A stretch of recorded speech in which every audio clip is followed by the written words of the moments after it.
السلام عليكم أعزائي طلبة وطالبات الصف الثالث الإعدادي، أهلا ومرحبا بكم من جديد على قناتكم يحيى أكاديمي. هنفك عقدة الإنجليزي وإن شاء الله مع بعض كلنا هنقفل إنجليزي. في الفيديو ده يا حبايبي إن شاء الله نستعرض مع بعض أهم أفكار للمحادثات اللي جت في الأعوام السابقة واللي ممكن بنسبة كبيرة جدا تيجي السنة دي إن شاء الله في مختلف المحافظات. لو عندك مشكلة في المحادثة، مش بتعرف تكون سؤال، مش بتعرف تتعامل مع المحادثة بشكل كويس، يا ريت تجيب الكشكول بتاعك وورقة وقلم واخبط لايك واشتراك وتعال. المحادثة الأولى معانا يا حبايبي. لوسي is speaking to نورا about her visit to الأقصر. لوسي بتسأل نورا عن زيارتها للأقصر. Where did you go last holiday؟ أين ذهبت الأجازة اللي فاتت؟ ركز كده، أحد أهم الموضوعات في تالتة إعدادي بالذات هو الموضوع ده. يجيب لك اتنين بيتكلموا مع بعض عن اللي عملوه الأجازة اللي فاتت أو اللي هيعملوه الأجازة اللي جاي. تعرف منين؟ هنا بيقول لك last holiday الأجازة اللي فاتت، إذا كل كلامك ماضي بسيط، يا ريت تركز. للمرة التانية، أحد أهم الأفكار في الامتحان إن شاء الله السنة دي. Where did you go last holiday؟ رحت فين الأجازة اللي فاتت؟ مش عارف. It's located at the south of Upper Egypt. مكانها في صعيد مصر. انت لو مركز هتلاقي ان فوق اصلا قالك here visit to الأقصر، زيارتها للأقصر، اذا هي راحت الأقصر.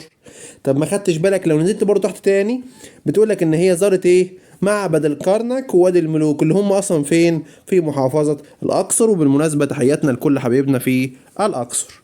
اذا I went to الأقصر او I visited الأقصر، الاتنين صح. نمبر 2 it's located at ومكان. حتى لو انت مش عارف يعني ايه upper Egypt، مش عارف تترجمها، مش مشكلة، بس ده مكان بالنسبة لك، فانت هتجيب اين اللي هي where وتعمل المقص. يعني ايه يا مستر اعمل المقص؟ يعني بقدم الفعل المساعد على الفاعل، يعني بدل it is تكون is it. where is it located؟ اوكي، او what is the location of it، الاتنين صح. Why did you go there؟ رحت هناك ليه؟ فبيقول a holiday الأجازة، إذا to spend my holiday عشان أقضي إيه؟ أجازتي هناك. طيب نمبر 4 I visit the temple of Karnak and the valley of the kings. بيقول لك أنا زرت معبد الكرنك ووادي الملوك. خلاص، يبقى إيه زرت إيه؟ إيه الأماكن اللي أنت زرتها؟ what places أو which places، أي الأماكن. طب وبعدين يا مستر فعل مساعد مش عندك، هتجيب مصدر اس ماضي دو داز ديد. الفعل في المصدر هتجيب دو، منتهي باس هتجيب داز، ماضي هتجيب ديد. طب هنا فيزيتد اي دي اذا ديد. كمان احنا قلنا حاجه في فيديو اولى وتانية، يا ريت برضو اللي عنده مشكله في المحادثه يسمع محادثات اولى وتانية، مفيش مشاكل. قلنا ان انت بتمشي يا حبايبي على نفس نمط السؤال. يعني ايه؟ يعني هنا في السؤال مثلا اللي هو جايبه لك ومكتوب قدامك اهو وير ديد يو او واي ديد يو، خلاص يبقى which places did you visit اللي هي المصدر. which places did you visit او what places did you visit. اوكي، بعد كده بيقول لك did you enjoy your visit؟ هل انت استمتعت بالزيارة؟ yes I did sure of course، براحتك. الفكرة التانية مع بعض يا حبايبي. أحمد and سامي are talking about their hobbies. أحمد وسامي بيتكلموا مع بعض عن هواياتهم. ممكن يجيلك في الامتحان بطريقة تانية، أحمد بيسأل سامي عن هوايته المفضلة، هي Hello سامي how are you؟ كيف حالك؟ فإجابتك I am fine thanks. أوكي، Do you like doing in sport؟ بتحب تعمل أي رياضة؟ مش عارف، انزل. I like playing tennis، بحب ألعب تنس. إذا الراجل ده هيقول له إيه؟ Yes I do. طب ايه الرياضة اللي انت بتحبها؟ لو انت مركز معايا وما قدمتش الفيديو، ما الرياضة هي ما الاماكن اللي خدناها هناك؟ which sport، هناك قلنا ايه؟ which places، هنا which sport، اي رياضة. وهتجيب فعل مساعد، ما عندكش هتجيب مصدر اس ماضي دو داز ديد. عندك لايك هنا مصدر فهتجيب دو. which sport do you like playing؟ which sport do you like تنفع، which sport do you like playing تنفع. يا مستر لو في الامتحان كتبتها له what do you like playing تمشي، ما تزعلش نفسك، تمشي. اوكي، كمان بقول لك من شويه ان انت هتجيب على نفس نمط السؤال like مصدر هتجيب do، لان هو في الاول قال لك do you like، فانت هتمشي هنا نفس النظام. سأل سؤال قال لك what about you، لازم تكون حافظ السؤال ده. what about you يعني وانت، وماذا عنك، تساوي كلمة and you. اوكي، طب وانت؟ فاكيد هيقول له انا بحب الرياضة الفلانية، احنا مش عارفين. انزل، ما قالش، قال لك I play it in the club، بلعبها في النادي، وما قالش ايه. خلاص الأقرب هتكون فوتبول. اوكي، فإذا هيقول له رقم 4 I like football أو I like playing football، الاتنين صح. طب بتلعبها فين؟ أين؟ لأن هنا النادي مكان، فهجيب أين اللي هي وير. اوكي، أين معناها وير. طيب فعل مساعد مش عندي، بلاي مصدر يبقى دو، ممتاز. وير دو، واي تحول ليو، وير دو يو بلاي ات. زي ما انت عملت له في رقم 3 دو، وهو اصلا جايب لك فوق دو، يبقى انت هتمشي نفس النمط دو. وير دو يو بلاي ات، اين تلعبها؟ الاجابه في النادي. الفكرة التالتة معانا يا حبايبي. A patient is talking to his doctor about his illness. مريض بيتكلم مع الدكتور عن مرضه. Hello, what's wrong with you؟ ما الأمر؟ مالك؟ إيه المشكلة؟ فما يعرفش قال له إيه؟ قال له إيه تاني؟ It started yesterday، بدأت امبارح. What did you eat yesterday؟ طب أكلت امبارح chocolate، شوكولاتة. Let me take your temperature، أشوف كده درجة الحرارة بتاعتك. It's 38 degrees، 38 درجة مئوية. إذا فوق خالص مالك، هيقول له مثلا أنا أشعر بالتعب أو أنا عندي حمى، عشان قال له هنا بدأت امبارح، وهشوف درجة حرارته ولا عالية، فيقول لي مثلا إيه I have a fever. I have a fever، عندي حمى. طب بدأت إمتى؟ إمتى اللي هي when. فعلك المساعد عندك started ماضي، هتجيب did. ولو انت نزلت تحت بيقول لك what did you، خلاص يبقى فوق زي ما هي what did، انت هتجيب متى when، تبقى when did. اوكي، وتبدأ بالفعل اللي هو it، وستارت مصدر when did it start. فقال له امبارح what did you eat، كلت ايه؟ تحت الشوكليت، يبقى اذا في رقم 3 I ate chocolate، اكلت شوكولاتة. طب اشوف درجة الحرارة بتاعتك، سهل سؤال. take this medicine and you will be alright، خد بس الدواء ده وان شاء الله تبقى زي الفل. يبقى what should I do؟ what should I do، ماذا يجب ان افعل؟ طب خد الدواء ده هتكون كويس، فهيقول له thank you دكتور، شكرا يا دكتور. الفكرة اللي بعدها معاذ meets أنس who is going to travel to France. معاذ قابل أنس اللي هو مسافر لفرنسا. You seem very happy أنس. Why؟ انت شكلك كده مبسوط يا أنس، مالك في ايه؟ فمش عارفين. I will visit Eiffel Tower and other interesting places، هزور برج ايفل واماكن تانية شيقة كتير. اذا هيقول له انا مسافر فرنسا، اللي هي اصلا في الجملة الافتتاحية اللي معظم الطلاب للاسف مش بياخد باله منها ومش بيركز عليها ولا بيهتم بيها، مع ان لو انت ركزت هي اللي بتعرفك المحادثة بتدور على ايه، بالدليل ان احنا هناخد اول اجابة منها. هيقول له I am وكملها كلها اللي فوق going to travel to France، انا هسافر فرنسا. ينفع تكتب because عادي because I am going to travel to France. طيب هتزور ايه؟ لسه واخدينها هناك لو انت فاكر، بس هناك في الاقصر قلنا ايه الاماكن اللي انت زرتها، هنا ايه الاماكن اللي انت هتزورها. يبقى اذا which places او what places. واعمل المقص، عندك will ده فعل مساعد، اعمل المقص. I will تبقى ممتاز will you. which places will you visit، ايه الاماكن اللي هتزورها. how you will travel، طب هتسافر هناك ازاي؟ اكيد مش بالتوك توك مثلا، by plane بالطيارة. I will travel by plane. سأل سؤال في رقم 4 I will stay for 2 weeks، سؤال مهم جدا جدا جدا وبيغلط معظم الطلاب، وإن شاء الله هيجي في معظم المحافظات. how long، كم المدة. أول ما تلاقي بيقولك أنا هقعد هناك كذا أو قعدت هناك كذا، إذا how long كم المدة، ويعمل المقص. how long will you stay، دايما I تحول ليو. how long will you stay، هتقعد قد هناك؟ قالوا أسبوعين. I hope you enjoy your time there، أتمنى أن أنت تستمتع بوقتك هناك. يا ريت لو سمحتوا لما ينهي المحادثة عندك بأمنية I hope معناها أنا أتمنى لك. أوكي، لو حد تعبان مثلا هيقول لك أتمنى له الشفاء العاجل. لو أنت هتمتحن أتمنى لك أن أنت تجيب درجات حلوة. أنت داخل مسابقة هيقول لك أتمنى لك حظا سعيدا. أيا كان ردك thank you شكرا جزيلا. ممكن كمان تقول له me too thank you، الاتنين صح. احد الافكار المهمه اللي قلناها في البدايه عن الهوليداي جاي لك بصيغه ويك اند هنا، هي حاتم is telling كريم about his weekend. حاتم بيقول لكريم عن العطله بتاعته. هاي كريم، هاي حاتم.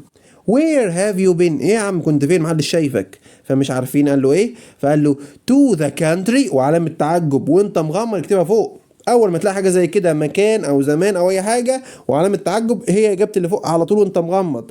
الا خد بالك عشان ما اضحكش عليك في الامتحانات، لو جاب لك العبارات التعجبيه اللي هي زي وندرفول وفانتاستيك والحاجات دي كده كده اصلا مش هتكتبها، هي ده بتكون عبارات تعجبيه. فهنا يقول له ايه I have been to the country او to the country على طول، الاتنين صح. الريف. سأل سؤال I went with my family، رحت مع عيلتي. ركز في اللي هنعمله اللي جاي ده، ركز عشان بتيجي في معظم المحافظات سؤال بهو، وناس كتير للأسف مش بتعرف تكون السؤال بهو تحديدا اللي هي من.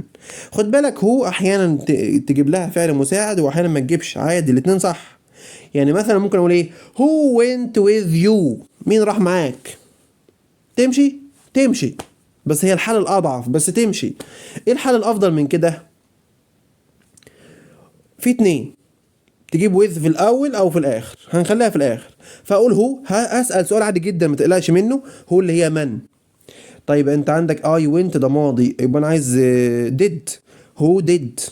I تحول ليو، ممتاز. who did you. went المصدر go with زي ما هي. who did you go with، صح. who did you go with، مين اللي انت رحت معاه، فقال له عيلتي. او اجيب with في الاول بس هحول هو لهوم، هضيف لها ام عشان تكون مفعول، بعد حرف الجر بيكون مفعول. with whom did you go. with whom did you go او who did you go with. اوكي الاتنين صح. سأل سؤال في رقم 3 I went to the fields met my friends and collected some fruits. انا رحت الحقول وقابلت اصحابي وجمعت فواكه، عملت ده كله. يبقى هيقول له عملت ايه هناك. ما وماذا اللي هي what، والماضي من هنا وينت يبقى did عشان ماضي. what did you do there. what did you do اللي هي يفعل فعل اساسي. what did you do there، طب عملت إيه هناك. how fantastic. when did you return، طب رجعت امتى. ما جابلكش حاجة فنقول له ايه yesterday مثلا. اوكي امبارح.